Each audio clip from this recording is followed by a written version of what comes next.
አብርሃም ወነቢ ሙሴ አምላከ አብርሃም ወነቢ ሙሴ አጋዕዝተ ዓለም ቅድስት ሥላሴ ተመስገኑ ተመስገኑ ተመስገኑ ትብላለች እሰይ በውዳሴ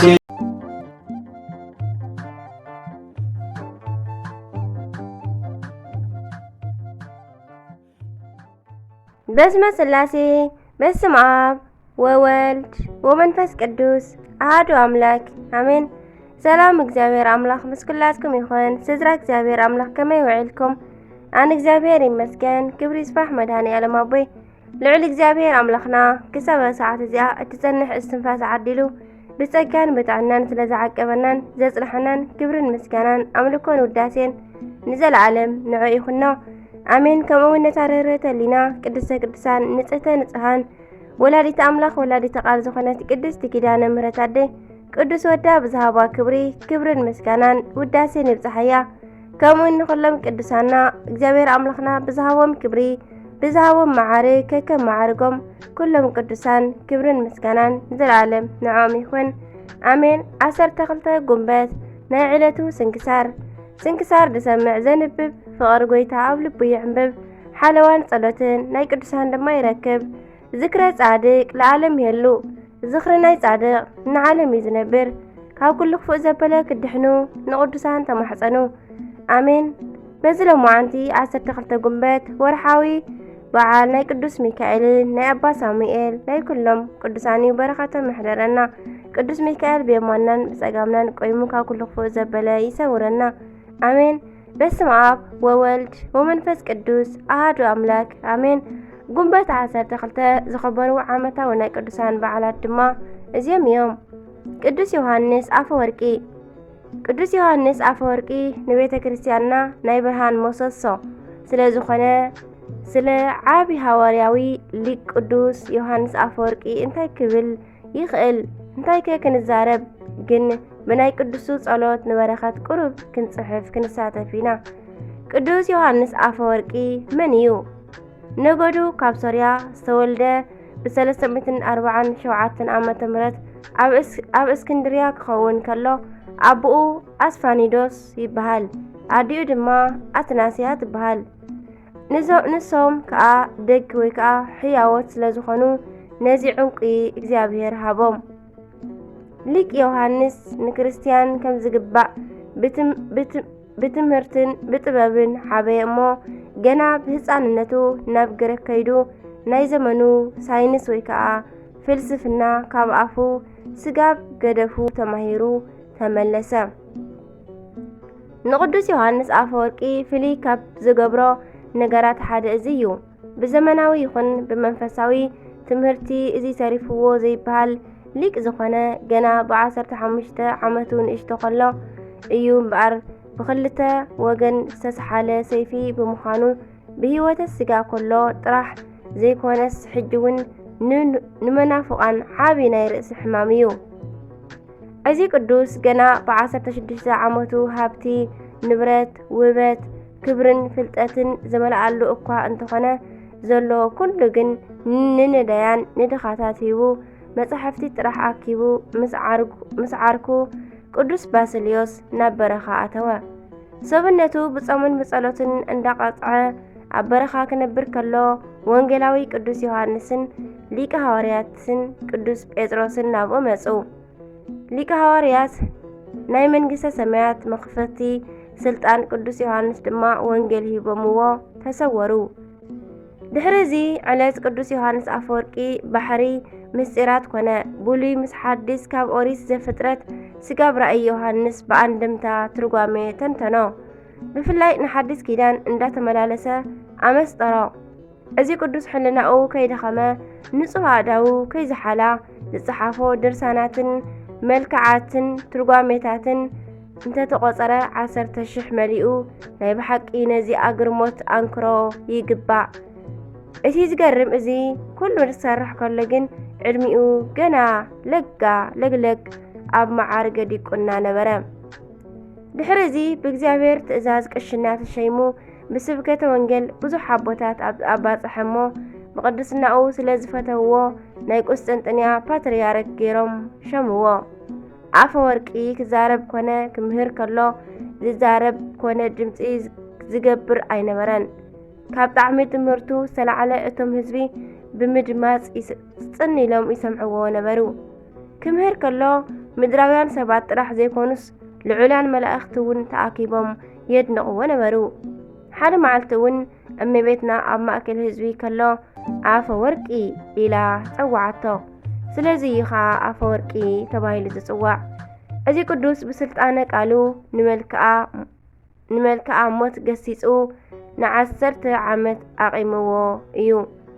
ቅዱስ ዮሃንስ ኣፈወርቂ ንሰብ ማዕረ ይርኢ እምበር ኣይፈላልን ዝነበረ። ኣብ ቅድሚኡ ንጉስን ድኻን ማዕረ እዩ። ንሞት ዝበቕዐ እውን እዚ እዩ ነይሩ። ንሞት ዘብቅዖ እውን እዚ እዩ ነይሩ።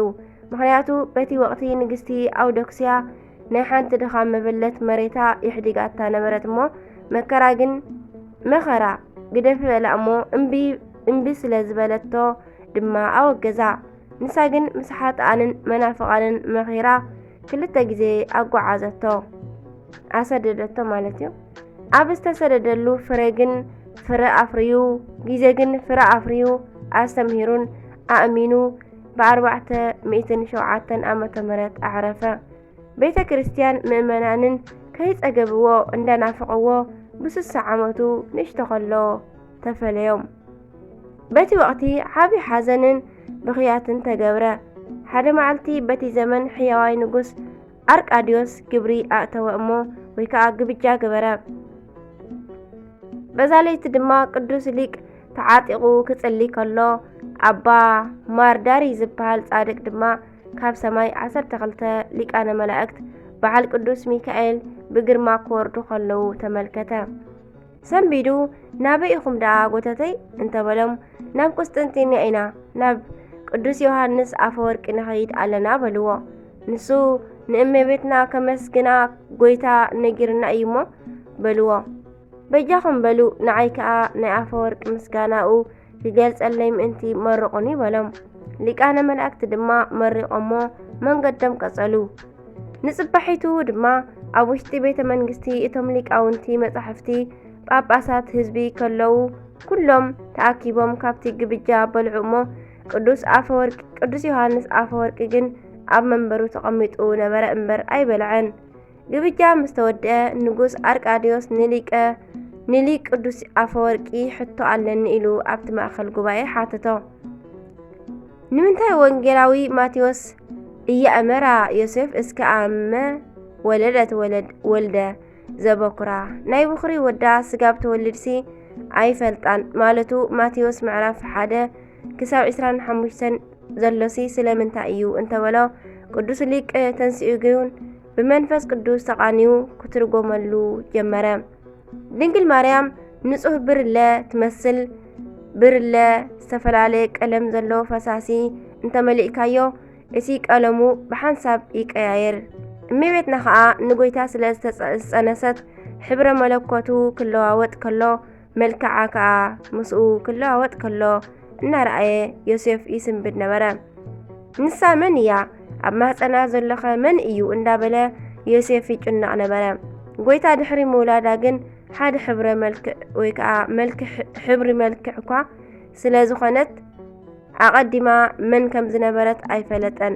ሕጂ ግን ንሳ ወላዲት ኣምላኽ ወዳ ከዓ ኣምላኽ ዘበኣማን ምዃኑ ፈለጠ ማለት እዩ እንዳበለ ክትርጉም ከሎ ሰሚዖም ኩሎም እንዳድነቑ ከለው ኣብኡ ዝነበረት ናይ ድንግል ማርያም ወላዲት ኣምላኽ ስእሊ ኣድህኖ ከዓ ኣፈ ወርቂ ልሳነ ወርቂ ኣፈ በረከት ኢላ ተዛረበቶ። ኣብቲ ግዜ ቅዱስ ኣርቃዲዮስ ናይ ወርቂ ልሳን ኣብ ቅዱስ ዮሃንስን ኣብታ ስእልን ገበረ። ኣፈ ወርቂ ግን ብሓፂር ተዓጢቑ እሰግለቺ ወእወድሰቺ ኢሉ ሎሚ ኣብ ተኣምረ ማርያም ዘሎ ምስጋና ሰተት ኣቢሉ ደረሰላ። ነዚ ምስጋና ከዓ ሊቃነ መላእክት ሰሚዖም እንዳኣድነቑ ናብ ሰማይ ወፁ። ሊቅ ቅዱስ ዮሃንስ ድሕሪ ዕረፍቱ ኣብ 35 ዓመቱ ብንእሽተይ ቴዎዶስዮስ ዘመን ስጋኡ ፈሊሱ እዩ። ናብ ቁስጥንጥንያ ምስ በጽሐ ከዓ ካብ ናፍቆት ዝተለዓለ ዓቢ ዝማሬን ንብዓትን ተገብረ። ኣፈወርቂ ከዓ ቅንዕ ኢሉ ነቶም ህዝቢ ባረኾም። እዚ ቅዱስ ክጽዋዕ ከሎ ከምዚ እዩ። ቅዱስ ዮሃንስ ኣፈወርቂ ኣፈ በረከት፣ ኣፈ መዓር፣ ኣፈ ስኰር፣ ኣፈው ወይ ከዓ ኣፈ ጨና፣ ጥዑም ጨና፣ ልሳነ ወርቅ፣ ናይ ዓለም ኩሉ መምህር፣ ርእሰ ሊቃውንት፣ ዓምደ ብርሃን፣ ናይ ብርሃን ምሰሶ፣ ሓድሽ ዳንኤል፣ ሊቀ ጳጳሳት ዘበርትዕ ሓቀኛ መምህር ወመገስጽ ዘእያደሉ ለገጽ ጥዑመ ቃል እናበሉ ይጽውዕዎ። እግዚአብሔር ኣምላኽና ካብ ናይ ቅዱስ ዮሃንስ ኣፈወርቂ በረከት ኣብዚሑ ይክፈለና። ኣሜን። በረከቱ ይሕደረና ናይ ቅዱስ ዮሃንስ ኣቦና ኣሜን።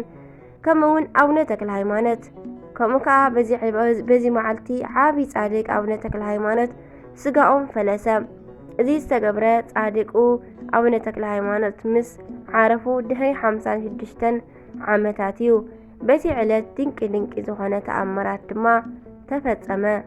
ከምኡውን ክርስቶስ ሰምራ ቅድስቲ ክርስቶስ ሰምራ ርህሪቲ ኣዴና ክርስቶስ ሰምራ ድማ በዚ ዕለት ስማ ንጸውዐ ዝኽራ ንዝገበረ ናይ ምሕረት ቃል ኪዳናት ተቐበለት።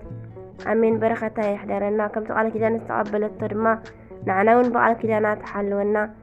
ኣሜን። ሕያዋይ ኣምላኾም ኣምላኽናን ካብ ክልቲኦም ናይ ብሩኻን ቅዱሳን ክብሪ ይዓድለና። ኣሜን። ጉንበት 12 ዝኽበሩ ዓመታዊ ናይ ቅዱሳን በዓላት ቅዱስ ዮሃንስ ኣፈወርቂ ናይ ዓለም ኩሉ መምህር፣ ኣቡነ ቅዱስ ተክለ ሃይማኖት ጻድቅ ፍልሰቶም፣ ቅድስቲ ኣዴና ክርስቶስ ሰምራ ቃል ኪዳን ዝተቐበለትሉ፣ ኣባ አብርሃም ዘደብረ ሊባኖስ፣ ቅዱስ ዕንባቆም ነቢ፣ እስክንድር ንጉሰ ኢትዮጵያ፣ ቅዱስ መስቀል ናይ ተኣምር በዓሉ፣ ኣቦና ቅዱስ ያሬድ ናይ ኣቦና ማቱሳላ ኣቦ፣ ቅዱስ ሚናስ ዲያቆን። ወርሓዊ በዓላት ድማ ቅዱስ ሚካኤል ሊቀ መላእክት፣ ቅዱስ ዲሜጥሮስ፣ ቅዱስ ማቴዎስ ሐዋርያ፣ ቅዱስ ቴዎድሮስ በናድሌዎስ፣ ኣባ ሳሙኤል ዘዋልድባ፣ ቅዱስ ላሊበላ፣ ቅድስቲ መስቀል ክብራ። ኣሜን። ንስኻትኩም ንምድሪ ጨው ኢኹም፣ ንስኻትኩም ንዓለም ብርሃን ኢኹም። ኣብ እምባ ዘላ ከተማ ክትክወል ኣይከኣላን እዩ። መብራህቲ ኣብ ቤት ንዘሎ ኩሉ ምእንቲ ከብርህ ኣብ በሪኽ መቐመጢኡ ተንብሮ እምበር ኣብ ትሕቲ ከፈር ከተንብሮ ኣይተብርሆን ኢኻ። ከምኡ ከዓ ነቲ ጽቡቕ ግብርኹም ርእዮም ኣብ ሰማያት ንዘሎ ኣቦኹም ምእንቲ ከመስግንዎ ብርሃንኩም ኣብ ቅድሚ ሰብ ይብራህ። ኣሜን። ማቴዎስ ምዕራፍ 5 ካብ ፍቕዲ 13 ክሳብ 16 ከምዚ ይብል። ኣሜን። ስንክሳር ድሰምዕ ዘንብብ ፍቕሪ ጎይታ ኣብ ልቡ ይዕንብብ፣ ሓለዋን ጸሎትን ናይ ቅዱሳን ድማ ይረክብ። ዝክረ ጻድቅ ለዓለም ይህሉ፣ ዝኽሪ ናይ ጻድቕ ንዓለም እዩ ዝነብር። ኣሜን። ዝወደቐ ዝነጠበ ቃል ኮነ ዜማ ፊደል በአፈ ቅዱሳን ትጓሃን መላእክቲ ተአረመለይ። ወስብሐት ለእግዚአብሔር ወለወላዲቱ ድንግል ወለመስቀሉ ክቡር።